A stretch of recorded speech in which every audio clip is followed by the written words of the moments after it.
Hey, welcome to Terror at Collinwood. I was sad to hear the news that actor and Dark Shadows cast member John Lascelles has passed away at the age of 95. He was going to be 96 next month. He was only about a month away from his 96th birthday. He, of course, played parapsychologist Dr. Peter Guthrie in the Phoenix storyline, and I thought he was just fantastic in that role. I really liked him as Dr. Guthrie. He was a character actor who appeared in many shows, notably in The Twilight Zone as John Wilkes Booth. He'd been retired for many years, but he'd still answer fan letters. In fact, Bramwell Breitz has been kind enough to post some pictures of those notes in the Dark Shadows Collectors group on Facebook recently. He's somebody I actually had in mind to invite onto the podcast, and in fact, I tried to message him, but I didn't hear back. I don't think he was very active on social media. But yes, sadly, we have lost another Dark Shadows cast member, but he will certainly never be forgotten by his many fans.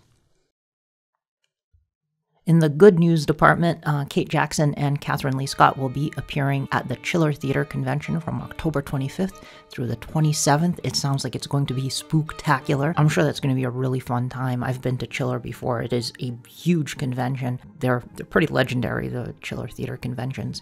Next up, Ghastly Phantasms is a classic horror fanzine, and issue 17 is an all Dark Shadows issue and 100% free as a digital download from the zine's website. I'll include a link in the show notes to Ghastly Phantasms. Thanks to editor, writer, and interviewer Diana Robertson for including me in the issue. She interviewed me for that. The zine features artwork by the amazing Mark Maddox, interviews with Catherine Lee Scott, Jim and Valerie Storm, David Selby, John Logan, Ansel Farage, Mario Leary, Jonathan Harrison, and myself. And there's much more in there too. There are articles. It's really cool. So, and it's free. So grab it, download it. I'll put a link in the show notes. Thanks to everyone who has sent me pictures of themselves wearing their new Terror at Collinwood t-shirts. Head over to YouTube if you want to see photos, such as this one featuring the wonderful Patty Karapinar in her stylish Terror at Collinwood shirt. Thanks for sending that along, Patty, and thanks for getting a shirt. The delightful Rick Boisoneau snapped these spooky shots within the hallowed Halloween halls of the Witch's Dungeon Classic Movie Museum in Plainville, Connecticut. I say Halloween, but it's open all year long. In fact, I hear Barnabas Collins is currently giving tours at the Witch's Dungeon. What is Cousin Barnabas doing there? Well, there he is. And my goodness, it's the excellent Stephen R. Schutt, who came to visit me at the Luna Theater after a screening of Roger Corman's The Raven, and he looks smashing in his TACT. Thank you, Steve. You've heard Steve in several episodes of the podcast. He's always a joy and a pleasure to chat with. So thanks for coming to the event, Steve. It was great seeing you there. And you too can get your very own Terror at Collinwood t-shirt. There are several groovy designs featuring Barnabas, Angelique, Quentin, together or individually, plus the Collinwood logo in either color or black and white, all designed by the remarkable Eric Marshall.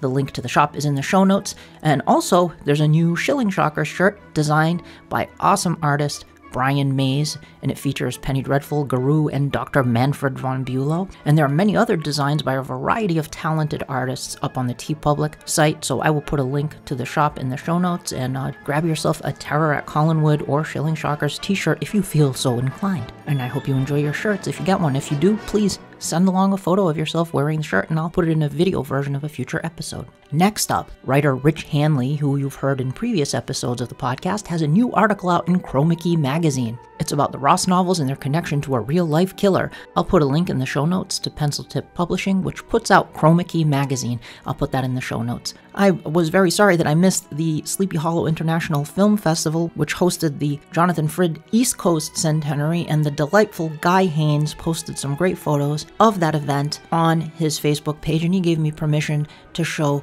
these photos in the video version of this episode. I was so disappointed to have missed the event. I heard it was a great time, and thank you so much, Guy, for letting me show these pictures in this episode. If you pick up the October or fall 2024 issues of Rue Morgue magazine, Scary Monsters magazine, Castle of Frankenstein, Scream magazine, or Monster Mag, you can see the brand spanking new Terror at Collinwood advertisement designed by the illustrious Paul Garner, monster artist supreme. Really great fun kind of Monster Kid vibe to it. I really love the way that Paul designed that. So yeah, check out those magazines this October or fall 2024. And last but not least, I received Amanda Desiree's great new Dark Shadows event diary book from Amazon, and I can't wait to dive into it. Amanda has written detailed Dark Shadows Festival and event reports over the years and collected them all into this information and memory-packed 344-page book. I'll include a link to that in the show notes too. And now, I think that covers it, so let's get to the show.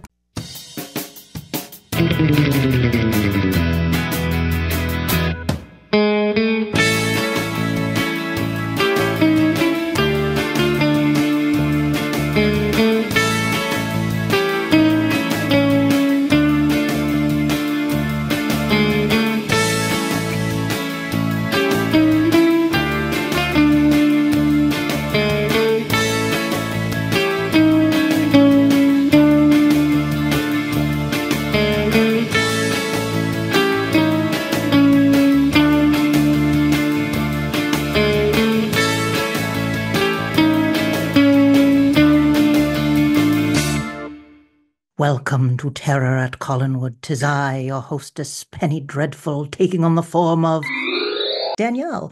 And I am joined today by music and trademark attorney Michael Machat. He is married to musician, songwriter, and novelist Lisa Dominique Machat. They are the proud owners of Vampire Vineyards, where they blend romance, intrigue, and adventure into their gourmet products and all that they do.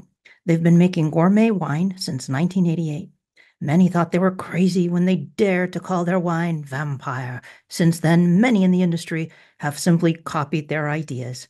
Vampire Vineyards also kindly sponsored the Dark Shadows Remembrance Weekend in Burbank this past July. Michael is here to tell us the story of Vampire Vineyards, its origins in Transylvania, and also about Lisa's book, A Walk in the Sun. Welcome to the show, Michael. Hi, thank you. Thank you for having me. Oh my goodness, what a pleasure. I was just chatting with you right before we started recording. I was sad I didn't get a chance to meet you and Lisa at the Dark Shadows Remembrance Weekend, but everybody kept telling me, oh, there's so Michael and Lisa are so nice. Oh, you got to have them on the podcast. And it was Belle Farage, Ansel Farage's mom, who was sitting with you, and she emailed me. She said, you should interview Michael and Lisa. So I'm so glad you were able to do this. Sadly, Lisa was on a trip right now and she couldn't make it, but hopefully we can have her on sometime down the road. Yeah, that'd be great. Thank you. Oh yeah. So before we get into the history of Vampire Vineyards, there are a couple of things I want to ask you about. First, you very kindly are offering two things here. We're going to be doing a special discount for Vampire Vineyards for listeners of the podcast. And there's also going to be a little contest too. So do you want to talk about how this special deal will work for Vampire Vineyards? Yeah, so if anybody goes to vampire.com and enters the special discount code, which is terror at Collinwood, then they'll get 10% off. Fantastic. And I should say fantastic. How long does this deal last? We'll do this for the next couple of months, say through the end of the year. Oh, wow. Through the end of the year. So, folks, if you go to vampire.com, to Vampire Vineyards website, you can enter the special Terror at Collinwood discount code, which is wonderful. It's really nice of Michael to offer this. And what was it you said, 10%?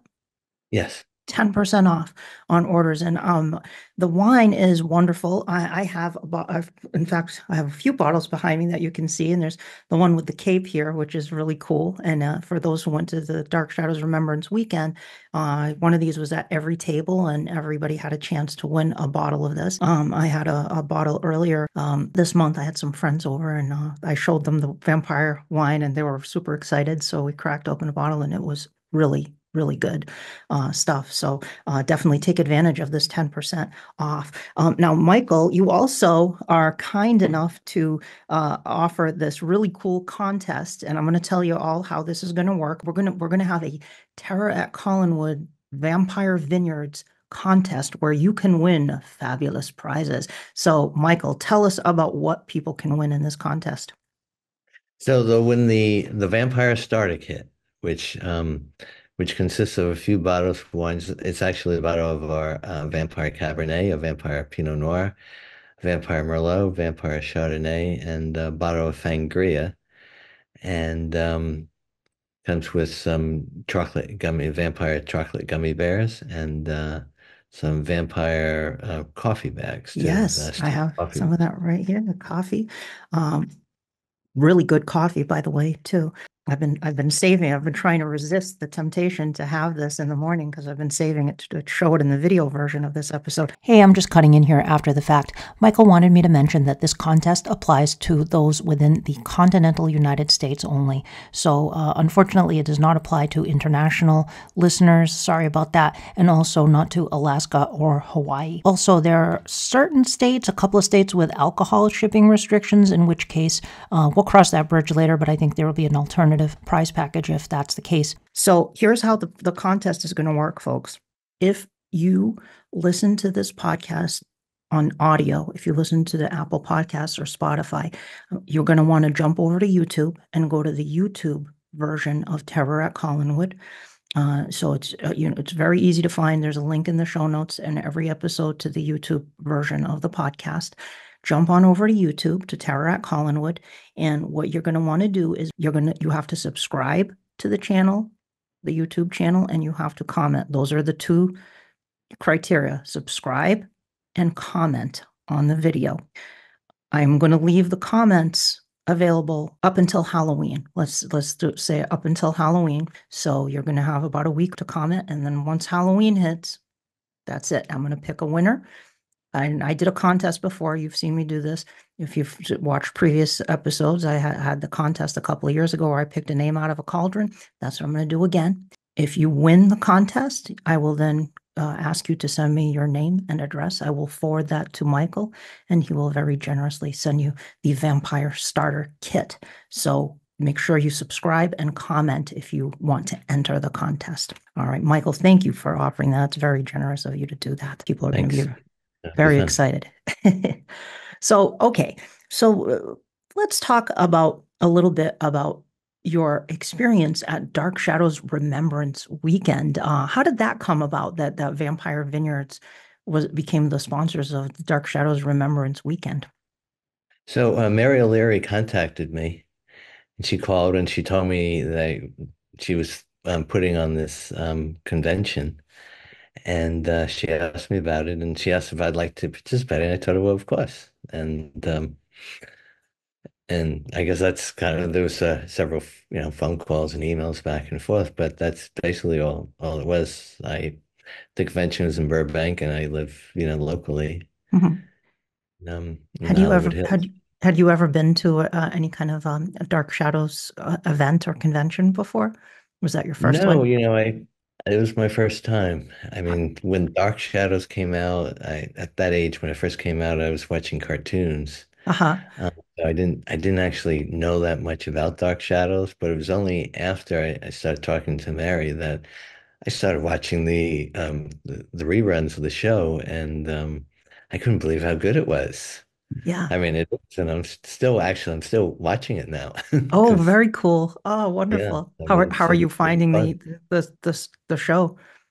I think it's fantastic, and I think back about those days that it was all like one takes. It's Yeah. just like a stage play, and I think the writing's great, the acting's great, and there's that music as well. That's Mm. there's Yeah. really great atmospheric music in the beginning of the show and everything. It's a fantastic show, and I now see why it ran for so long. Yeah. And of course, Barnabas Collins, Jonathan Frid became this pop culture icon. And I have the board game right there behind me. And this was kind of a pivotal thing in the history of vampires because prior to Barnabas, we had a few examples of sympathetic vampires, but Barnabas was kind of made this impact where he was both terrifying, the kind of had the Dracula thing going, but he also had the sad, lonely, cursed kind of aspect going as well, and kind of merged that. And Anne Rice, of course, was a huge fan of the show, so that a lot of that kind of found its way into her work as well, with Interview with the Vampire and Lestat and all of that. And subsequent pop culture, we see a lot of that type of vampire where it's not a pure monster. There's a lot of depth to a character now that's like on something like True Blood or something like that. So Barnabas was a key and pivotal figure in the history of vampires for sure. So Yeah, I'm really glad that you're enjoying the original series. How did you find the interaction with the fans there? that was a lot of fun. Everyone's so nice, and everyone's like, they knew so much about the show, and I figure I Mhm. gotta, check it out more and stuff. But Yeah, yeah. Now it had was, had it was Lisa a lot. Lisa's from the UK, right? So had she heard of Dark Shadows before? Well, she hadn't seen it before, but she had heard of it, Hmm. and so we started watching it together, Oh, wonderful. Cool. How is she finding it? and she loves it too. Oh, cool. Awesome. Cool. Yeah. Awesome. I love to hear that when people discover the show and they get sucked into it. So the origins of Vampire Vineyards, I want to hear about this because this is such a cool concept. And you get this really cool, very gothic looking bottle of wine, and it has a Dracula cape on it, which is really great. It's just such a very striking visual. And as I said in my intro, a lot of wines have come along and kind of copied this idea, but you kicked this off. You came up with this. So can you talk a little bit about the origins of this? Yeah, so I read Dracula for the first time in the late 80s, and Hmm. I had no idea how good it was. I was blown away by that too. I'd heard of it as a kid. I used to watch some horror, Dracula movies and stuff, but I hadn't read the book. And after I read the book, it just stuck with me. And I was just driving across America one time, and as you do that in those days, there was no cell phones or anything like that. And I was just talking to a friend, and the idea just popped into my head. It wouldn't be cool if there was a wine called Vampire, and it came from Transylvania. And then I didn't even know where Transylvania was at the time. I just knew it was someplace in Europe. And then we were debating, is it better vampire or should we called Dracula, and it was something that occupied our minds as we were just driving, a long drive across the country. And then, so anyway, when I got to New York, it was like I told people my idea. I thought I was crazy. I thought, who'd want to buy that? I thought, well, I would. The idea just kind of it stuck with me, and then I started calling around to see if I can import some wine from Transylvania. Once I found out that Transylvania's in Romania. But they were communists at the time, and I was getting answers like, "Well, we already have an importer for the United States, so no, thank you, we're not interested." And I said, "What about the UK?" And said, "Oh, we already have an importer for the UK too," and that was it. So, but the idea just stuck with me, so I thought I want to do something with that. So, then I was living in England at the time, and I thought, let's just find some other wine. And so we did. And found some French wine that was actually Algerian wine, but I got from a French producer. Uh-huh. And that was the first bottles of it, and then it switched. And then of course when the wall came down, I thought, okay, I'm going to try this again now. Cool. And then it worked. I got in touch with the US importer Uh-huh. was actually a division of Pepsi. It was called Monsieur Henri, and I got in touch with them, and they made the relevant introductions, and then all of a sudden I'm in Transylvania What after was the that Pepsi. like? What was that experience like going to Transylvania for the first time to establish this winery? Yeah, was really interesting, and it was a little bit spooky because so for example, when I went there, I had an icon and was going to take pictures everywhere, but the mentality of the people there, they've been communists for so long, and I was told you can't take pictures at the airport. I'm thinking, why can't you take pictures at the airport? And it started with little things like that, and all the people walking around with machine guns at the airport and stuff. What? Wow. They still were, I guess, in the transition from the communist mentality. And then I remember we rented a car, and then well, the car rental agency was Hertz, but it was only open like on Tuesdays and Thursdays, and then there were no street lights. And this first night we got there, we drove up to I want to see Dracula's castle, so I Uh-huh. figured let's go up to which was in Brand, but we decided to stay in Brasov, and there were like no street lights, but they had they painted the tree trunks white, and it was, I mean, the people there were friendly, but it was just so different. And Yeah. I on remember a hotel bar, I want to try some wine, so some stranger comes up and he pours some Pepsi in my wine glass. what? So why did he do that? I said, oh, it tastes better that way. Is that a thing there that people do? He thought he was doing me a favor. Well, interesting. Wow, that must have been an interesting combination. Yeah, then Yeah. we had lots of fun stories. I did see Dracula's castle there, and Yeah. What did you think of that? oh, it was closed at the time, and it was a furniture museum. Oh, And oh, we had to wow. pay someone $20 to get a special tour. But at the time they didn't realize what they had. It was a furniture museum. So No we got kidding. inside and Wow. the whole tour of it and Now it's stuff. big business. I mean, it's a destination for people. Halloween time, people go and they do tours of Dracula's castle, and they Oh sell like yeah.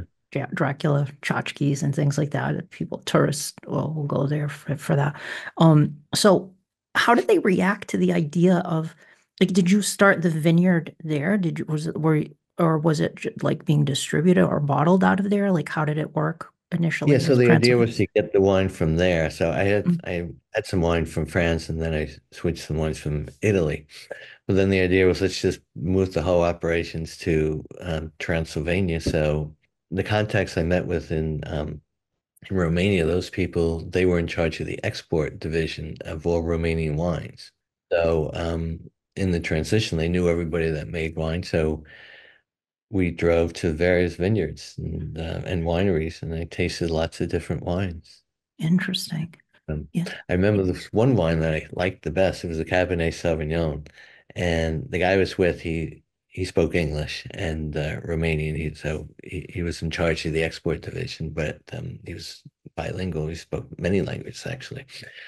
So when I chose the one I liked the best, I remember watching the reaction as he's telling the Romanian winemaker so proud of his wine that I want to call his wine vampire. And the guy just like got so upset and he started screaming that is, you're not going to call my wine vampire. And he didn't get it. He thought it was an insult. I'm like, no.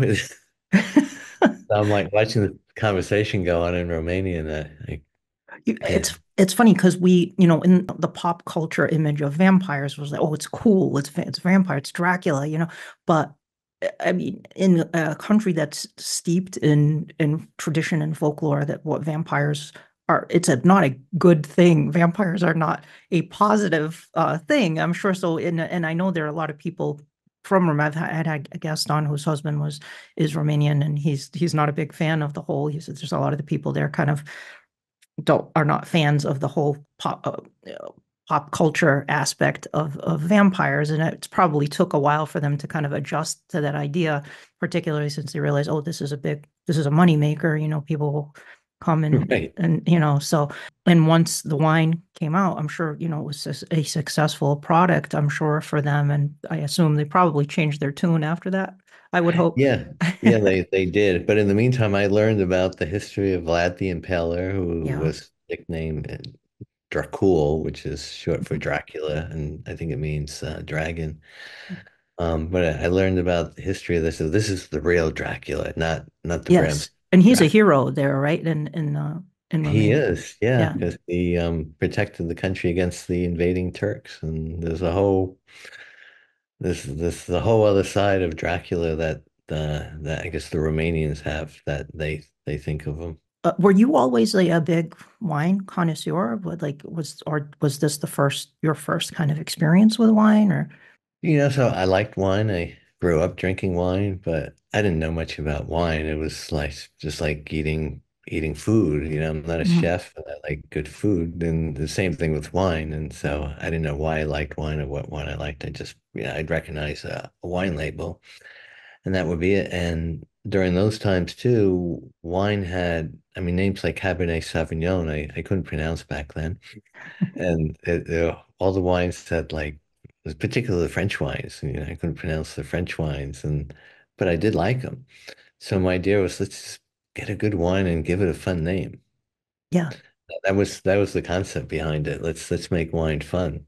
but a lot of people in the industry, they didn't like that either. It wasn't just the Romanians. It was also Yeah, over can you talk about here. that? Like there was resistance to this whole Yeah, wine well, thing, I guess right? there were two levels of resistance. Some people thought it was almost like a religious resistance for Oh, certain people mm, because they thought it was like spoofing religion because it's, the nickname we say the blood of the vine. oh, okay. Yeah. And so we had that. But that wasn't that big. But getting through the wine trade was harder because essentially they thought I was spoofing the business, the wine business. Mhm. But I mean, you showed them. I mean, it's so much fun, though. You're right. It's like you have, like you mentioned earlier, sangria. Like I love that. It's fun, but the wine itself is really good too. That's the key there because you can have a really cool idea and do, call it sangria or do vampire wine. But the wine itself is actually very good. And I'm not an expert on wine by any means, but I don't like beer, but I do like wine every so often. And it's very good wine. Did the success of the vampire wine, did that turn those people around in the industry, or were they still kind of have a Well, chip we on their did, shoulder? and so Mhm. so along the way, I shifted from Transylvania wine to California wine, and Mhm. that a lot of had to do with the quality decisions because I'd fly from Los Angeles to Bucharest and then like travel into Transylvania and visit the various wineries. And it was very hard to monitor the quality control. Yeah. So a lot of issues would arise and there'd be no time to do anything about it. And Lisa kept saying, why don't we just get the wine from California? We live in California. Why do you keep going to Romania? Yeah.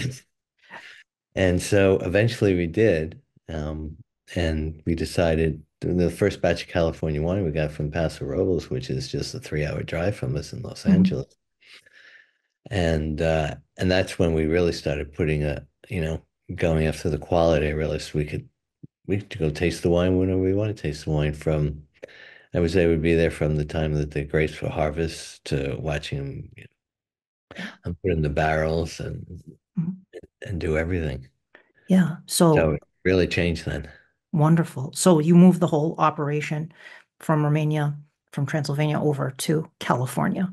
Yeah. And yeah, I would imagine that must have been kind of exhausting having to always go fly all the way out. That's not a short flight. That's a long way to go. And then to have to try to stay on top of the quality control is, that must have been definitely been a challenge. So I can see why you would. The idea of it being in Transylvania is really cool, and I can understand why you what would motivate you to want it to be from there. But staying on top of that would be definitely a challenge.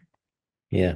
And also once we started using California wine, all of a sudden a lot of the chains in California, the buyers, they became a lot more receptive to stocking vampire wine Oh, cool. and keeping in the restaurants and stuff, and restaurants and some of the liquor stores. So we did better with it because the wine was better and I mean we win a lot of gold medals with the wines now. What's that? We win a lot of gold medals with our wines. Oh, We enter wow. Yeah, competition very stuff. cool. We typically every year we enter the San Francisco Chronicle wine competition and we win gold medals there and the Los Wow. Angeles Invitational Wine Competition. Yeah. But having good quality wine, that's like, it's really important because I want people to buy it and come back and buy it again. So it becomes their regular wine Absolutely. instead of just having it show. Is this distributed to other locations also outside of California, like in other places around the country or around the world? Yeah, so it's distributed, it changes all the time, but we're in about 40 something states. Mhm. And people can always buy it on vampire.com. But there are certain chain stores like Cost Plus World Market. There's about 250 of those scattered around the country. They're in like 25 states. Mhm. There's also the Yard House chain of restaurants. There's 85 of those. They pour Vampire Merlot by the glass. Mhm. We're in public supermarkets in Florida, and we're in Safeway supermarkets in Northern California, and some HEBs in Texas. So it's kind of scattered around, hit and miss. let's talk about Lisa because although she couldn't join us today, she is a big part of this with you. How did you meet Lisa, who was a pop star in England, Dominique, and singer, songwriter, and also a novelist as well? She wrote A Walk in the Sun, which you so kindly sent to me. Really cool vampire novel with Nicholas, the heroic vampire, as the protagonist, and the evil Dufay as the antagonist here in this novel. So how did you meet Lisa, and how did she get involved in this vampire business? Well, we met. I was in the music business too, as a music attorney and managing some acts. So we met we met in London actually, and then we just started dating, and that's kind of how we met. And then I told her about the whole vampire thing, and she's been supportive of it, and it's been quite a journey. In fact, she came out with this wine. This is brand new. This is like we just released this Oh, Dracula's Daughter Prosecco. oh, cool. Oh, Dracula's Daughter. Awesome. I Yeah, love that. this I is love their that movie too. That's an underrated horror yeah. movie. It's also on Gloria the Holt. fun thing too, but that was her idea. Let's Yeah. have like there's a bit more of a feminine, lighter side, I guess, to Mhm. the darker side It's of the pink. vampire Yeah. stuff. Cool. And Uh, so was she were you both fans of like vampire films and things like that? Or was she also Hammer, a fan? well, Hammer Hammer. Horror, we had Hammer Horror in common. Oh, I love Hammer. Yeah. Yeah. So, Yeah. so Christopher that's Lee, Peter Cushing. Yeah. yeah. And we've used to see a lot of horror films. We still do. I like horror films. And it's fun. Of course, vampire is just one genre of horror films, but I like all of it. And Uh-huh. just Yeah. it just so happens that, the vampires is more it's fascinating. I read the Anne Rice books after I read Dracula. I read a lot of vampire books, Hmm. including like I don't know, probably at least 10 of the Anne Rice books, including a witching hour books Hmm. and stuff. And so, I mean, there's a lot of in common talking about vampires and horror and stuff. And Hmm. it inspired Lisa to write A Walk in the Sun.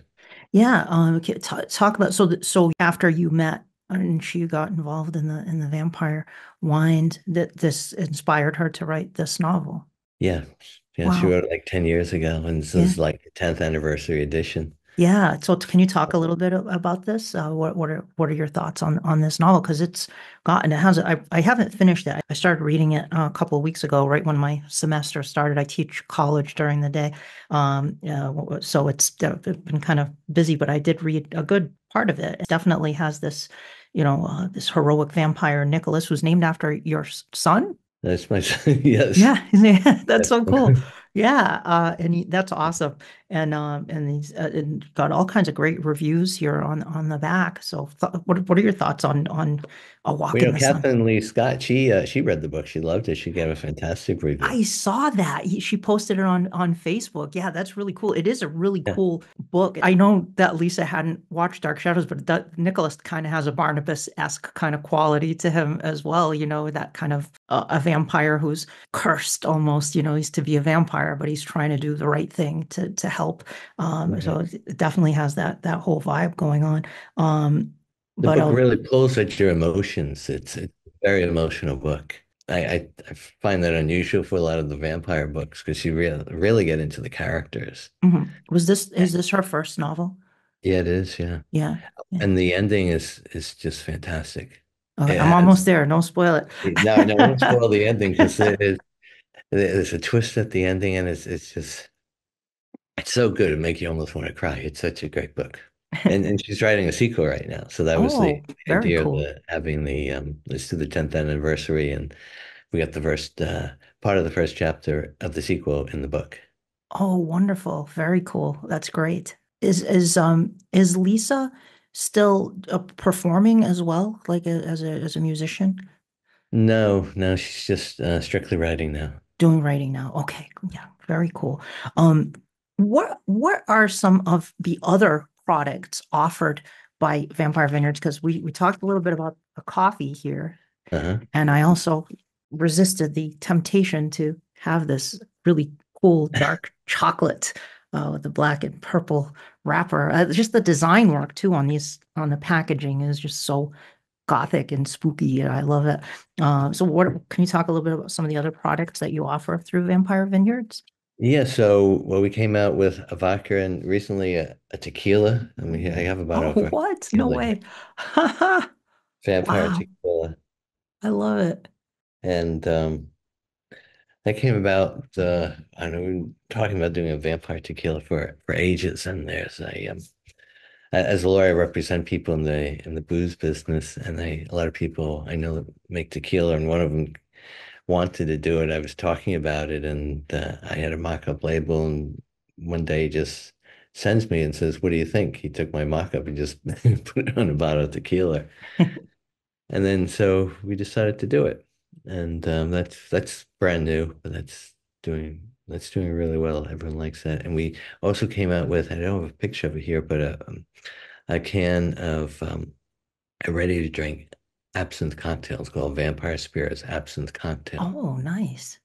And that it's a mixture of absinthe and ginger ale and lime. And we got a rating in tastings.com that gives 95 points, gold medal, exceptional. Sounds really good. Just you describing it sounds Yeah, I mean fantastic. you got like absinthe or licorice. I mean they Yeah. describe it as like good and plenty. If you like good and plenty, it's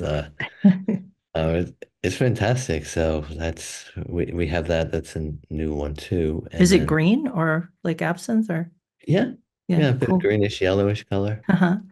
in the Cool. can, and it tastes really good. Hmm. So, so we mentioned vampire.com. There, we're putting together a parallel website called vampirespirits.com, Oh, where people will be able to order vampire spirits online, just like they can order a wine online. wonderful. Yeah. Now, do you have other products that you offer, like shirts or things like that? Well, we have these gummy bears, which is Oh, gummy I bears. don't know if you sent you any of the I don't think I. vampire gourmet gummies. I love that. Chocolate, smothered in chocolate. Oh, that sounds We good. got we Wow. got a little vampire bear there, and it's fun. Those are really good. Lisa's a big gummy fan. She's like like she knows her gummies, and Yeah, so yeah, and the just for the audio listeners, the little bear on the package has a vampire cape on and everything. It's really cute. and a Um, couple of fangs. And yeah, yes, yeah. Any thoughts on a Dark Shadows vampire wine, an official Barnabas Collins wine? Is that something that has crossed your mind at all? yeah, well, since you had mentioned, yeah, I think that'd be a good idea. I don't know who we'd have to speak to do something. Jim Pearson, if you're Oh interested in yeah, doing I'd be that. interested in that. Yeah, Yeah. okay, because I wouldn't know who to do that. That would be fun. We're doing something. There's with Focus Films coming out with a release of Nosferatu. Yes, yeah. Robert Eggers. Yeah. Yeah. So we're doing something with them as Oh, well. nice. Very cool. Now, I guess what's your favorite out of all the wines and products that you offer? What's your personal favorite? Right now, my favorite is this one, the Dracula's Daughter Prosecco. The Dracula's Daughter Prosecco. It's Great. fun. Yeah. Yeah, I that's my love the new bottle on favorite. that too. The pink. Yeah, that's really Yeah. cool. It's pouring at a wine bar down the street from us in Burbank, actually. And I remember the owner, she just told me the other day, said it's beautiful and delicious. Any other upcoming plans that you have coming up for Vampire Vineyards? Um, well, we're going to, I guess, expand more on our spirits. We're going to set up that website, vampirespirits.com. I mean, right now you can see it on vampire.com, but Hmm. we want to uh, get more of the vampire spirits out there. So maybe like another cocktail in addition to the vampire absinthe cocktail. Um, I like to follow up with a vampire Bloody Mary. Now Ooh, that's really perfect. Per- vampire Bloody Mary is You perfect. have to. We got a great recipe for it, and it tastes fantastic. We actually sold some in a can for a while, but I was insisting on fresh tomato juice. I want to make it fresh tomato juice instead of something that tastes like tomato juice. Mhm. The problem with that is the tomato juice and the typical lining inside of a alcohol spirits can They don't get along, and there's something in the tomatoes that eats away at that lining, and it kind of and this will started like seep through the can. Oh, that's So, not good. No. so we had some problems with it, so I just scrapped that, and then I thought, okay, let's put it in a bottle then. Yeah. And so it was while trying to figure out who's going to put this in the bottle, because still a lot of distilleries didn't want to deal with it because of the mess. If you're using real tomatoes, it makes a mess in a typical distillery. And that's when I met these people in San Francisco that were making this absinthe cocktail. So I asked them, hey, could they make the absinthe cocktail for me? And first they said yes, they do the Bloody Mary in a bottle. And then we got to talking about the absinthe. And then all of a sudden they went out of business. So, but Oh, I that's loved too their bad. absinthe cocktail so much. So they was selling it. So I bought the recipe. Oh, I cool. put the recipe for their vampire absinthe. I didn't create that. And then And then I had to go find someone to go make that. yeah. So, Oh, okay. yeah. Yeah. But the Bloody Mary, it's still out there. We still want to do that. It's just, it kind of like took a back seat because all of a sudden I had this absinthe. Do you think it'll work if you do it in the bottle? Yeah. And the bottle, so we won't have the issues we had before. Yeah. Oh, that's I mean, that's kind of a no-brainer. That just makes total sense to do the Vampire Bloody Mary. Yeah. Absolutely. Yeah, for sure. Very cool. I love how much fun you're having with this. Like it just can keep coming up with all kinds of different ideas based on just the idea of a vampire wine. And it lends itself, the imagery of vampires lends itself so well to wine. So it works. By the way, you're also coming out with well, we should have it in January, Dracula's Red Blend. Oh, Dracula's Red Blend. What's that? Dracula's Red Blend. It's a blend of red grapes from Napa. Mhm. It's mostly Merlot and Zinfandel, some Oh, Cab and some other stuff, and it's really good. So we're gonna have that in. That's what the right now the labels with the label printer, and it's gonna have like a jagged edge label, and it should be out by January. very cool. And when is the Nosferatu one coming? We'll have that in November. In November. Okay. Yeah, Do you know what the name of it is? Is it just Nosferatu that's wine or for it too. Yeah. Nosferatu? Oh, perfect. Yeah. I'm looking forward to that film. I watched the trailer the other day and I was like, wow, this looks really good. I love Robert Eggers movies. I loved The Witch. I don't know if you saw The Witch. He did that a few years ago.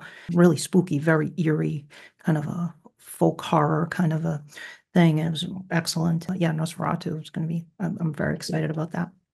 It's interesting, and it all comes back to Dracula and Bram Stoker because Nosferatu was Yeah. the black and white version, 1922. My understanding is it was basically it's well, it is a kind of the story is a copy of the Dracula story. Oh yeah, Bram It's a Stoker's lot. widow sued sued them for ripping off her husband's novel. They didn't get permission to do that at the time, and they ordered all copies of the court orders all copies of Nosferatu to be destroyed. Fortunately, a couple of copies survived. They weren't all destroyed, which is why we have it today. Otherwise, we wouldn't have the film. A couple of them were secreted away, so we were able to get Nosferatu. But yeah, I mean, it's basically it's the story of Dracula. Dracula. Yeah, and I Right. I love the novel. It's very the novel Dracula in the novel is definitely very different from say the Lugosi. I love Lugosi, the Bela Lugosi, a Universal film, and also of course Christopher Lee, Horror of Dracula. But the novel, as is a kind of a very different uh, depiction of the character with the long white mustache and the white hair. And in fact, Lee did Jess Franco did a Dracula movie that Christopher Lee starred in as more of the Bram Stoker Dracula. I don't know if you've seen that, but he has the white mustache and the white hair and everything. Yeah. So I've seen so many of them, but I get Yeah, yeah. some of those mixed up. I remember more modern day ones, The but Francis Ford Coppola that Dracula with one. Gary Oldman. Yeah, yeah, yeah. Dan Curtis sued Francis Ford Coppola because they used it's it's become such a trope in vampire fiction now that a lot of people don't remember that this was a came from Dark Shadows, where the lost love of Josette, Barnabas's lost love, Josette, who Uh-huh. has a look-alike in the present day, and Barnabas fixates on this look-alike, this what he thinks is the reincarnation of Josette. And there's this whole thing, this lost love from the past who has a look-alike in the present, and the vampire fixates on her and preys on her that his lost love has returned. They did that in the Coppola Dracula. Of course, Dan Curtis used that in his own version of Dracula that he did with Jack Palance, the Jack Palance Dracula from the 70s, which is really good too. And then when Coppola did it, he used that idea, but that I don't know if he consciously was like, oh, Dan Curtis did this in Dark Shadows, I'm going to do it too. I think it's just seeped into the pop culture consciousness that this is part of vampire lore, right? But that was not in Stoker's novel at all. That element was not present in Stoker's novel. Yeah, well, I know, and so it's been a long time since I read it, but I know the Dracula character had this thing for Mina. Oh yes, yeah, for sure he did. Yeah, but she didn't have like a look-alike in the past that looked exactly like her, that kind of thing. But yeah, he did. He Right. was very fixated on me, and he went after Lucy, and then was focusing on Mina. Great stuff. So let's remind our listeners again about these two special deals that they can get. First is the discount code at vampire.com, and when they check out, they enter Terror at Collinwood, all one word, and they get 10% off on their order, right, Michael? That's right. Yeah, through the end of the year. Through the end of the year, folks. So right now, as of now, it's October 2024. So if you order vampire wine or any products from vampire.com, you get 10% off with the Terror at Collinwood code. So definitely take advantage of that. And we're going to have a special contest here. And in fact, I'm gonna even add something to the contest. So we're gonna have a contest, the Vampire Starter Kit, Michael, that people can win if they subscribe to the Terror at Collinwood YouTube channel and comment on it before Halloween. After Halloween's the cutoff. After Halloween, we're no more. That's when the contest ends. I'm going to pick the winner out of my cauldron again. I'll post a little video to announce the winner, and whoever wins the contest can send me their information. I will forward that on to Michael. And Michael, again, what does the Vampire Starter Kit consist of? So it consists of 4 bottles of vampire wine, a Cabernet or Merlot or Pinot Noir or Chardonnay, a bottle of Sangria. It consists of some gummy bears and some of those little coffee bags. And what we're going to throw in too is for this one, we'll Lisa's book as well. Oh, that Walk in the Sun. There you go. Very cool. And there Now, too. Yeah. now I have to carry my end here because I feel like since this is a joint contest now between Terror at Collinwood and Vampire Vineyard, so I'm going to sweeten the pot here. I have some goodies here. Here we go. Here we go. If you win the contest, in addition to the Vampire Starter Kit that Michael will send you, I will also send you a prize. You will get a Terror at Collinwood t-shirt. This is a size XL. You will get a Dark Shadows novel, Barnabas Quentin and the Magic Potion. Aha. You will get Dark Shadows and Beyond, the Jonathan Frid story, the film, the documentary that Mary O'Leary directed and produced. So you'll get that Blu-ray on Blu-ray. And issue 1 of the Gold Key Dark Shadows comic from was it issue 1? No, it's issue 3. Sorry. Issue 3. This is all right. I will admit this one's kind of beat up, but hey, it's free and it's from the 60s. It's a vintage Dark Shadows comic book that you will win. It does not have the poster, sorry, but you get the t-shirt, you get the Blu-ray, you get the novel and the comic and the Vampire Starter Kit. What a plethora of Halloween treats. Again, Michael wanted me to mention that this contest applies to those within the continental United States. So it's not an international contest, and it's not for Alaska or Hawaii. It's continental United States only. And for states with shipping restrictions on alcohol, there will be an alternative prize package. To enter, you have to subscribe to the Terror at Collinwood YouTube channel, and you have to leave a comment on the video. I will print out all the comments, and I'm going to pick the winner. And I will announce it after Halloween. So you have up until Halloween to enter the contest. Michael, anything else you want to add? No, it's like, thank you. Thank you for, having me in this great chat. Great Oh my chatting. God, thank you. It's been an absolute pleasure getting to chat with you. I'm so sorry we didn't get to hang out in Burbank, but Hey, hopefully there will be more exciting Dark Shadows or vampire-related events coming up, monster-related events that we can have some fun at. And thank you very much for taking the time to chat with me today, Michael. It's been an absolute pleasure talking to you. Thank you. It's a pleasure. And for as long as they lived, the Dark Shadows never truly vanished, for there will always be terror at Collinwood. Terror at Collinwood is a Penny Dreadful production.